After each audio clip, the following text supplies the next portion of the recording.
கிறிஸ்துவிலே மிகவும் பிரியமானவர்களே, 29/8/2024 உங்களை சந்திப்பதில் மகிழ்ச்சி அடைகிறேன். வாருங்கள், ஒரு நிமிடம் நாம் ஜெபிப்போம். அன்பு தகப்பன், இன்றைக்கு என்னுடைய பாதுகாப்புக்காய் ஜெபிக்கும்படி என் தேவனுடைய சமூகத்தில் வருகிறேன். என் தேவனுடைய நன்மையும் கிருபையும் விடுதலையும் ஆசீர்வாதமும் என்னுடைய வாழ்க்கையில் இருக்கும்படி ஜெபிக்கிறேன். எல்லா பொல்லாப்பு நாசமாசம் விலைக்கு வர நீங்கள் பாதுகாத்துக் கொள்ளுங்க.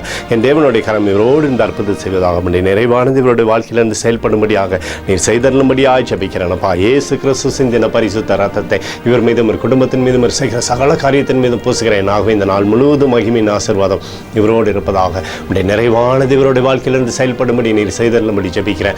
சங்கீதம் 55:22 படி கர்த்தர் மேல் உன் பாரத்தை வைத்துவிடு, அவர் உன்னை ஆதரிப்பார் என்று சொல்லி எழுதப்பட்டிருக்கூடிய வார்த்தையின்படி அப்பா எப்போதும் இவரை நீங்கள் ஆதரித்து சகல நன்மையுமே கொடுங்க, பாதுகாத்து வழி நடத்துங்க. இயேசுவின் நாமத்திலே ஒப்புக்கொடு ஜெபிக்கிறேன் நல்ல பிதாவே, ஆமேன்.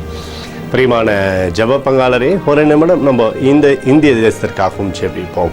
அன்பு தகப்பனே, 29/8/2024 தேசத்தின் நன்மைக்காய் ஜெபிக்கும்படியாக என்னுடைய சமூகத்தில் வருகிறேனப்பா. தேசத்தில் என் தேவனுடைய கிருபையும் அன்பும் அபிஷேகத்தையும் வைக்கும்படியாக ஜெபிக்கிறேன். ஜனங்களுக்கெல்லாம் நன்மை செய்வீராக, தீமைகள் தேசத்தில் அணுகாதபடி நீர் வேலி அடைப்பீராக. எங்களுக்காக அடித்து நொறுக்கப்பட்டக்கூடிய இயேசு கிறிஸ்துவும் ஒரு சிந்தனை விலையேறப்பட்ட ரத்தத்தை வைத்து ஒப்புக் கொடுக்கிறோம். அத்தோடு இந்திய தேசத்தில் எழுப்புதலை தரும்படியாக ஜெபிக்கிறேன். எழுப்புதலை தருவீராக,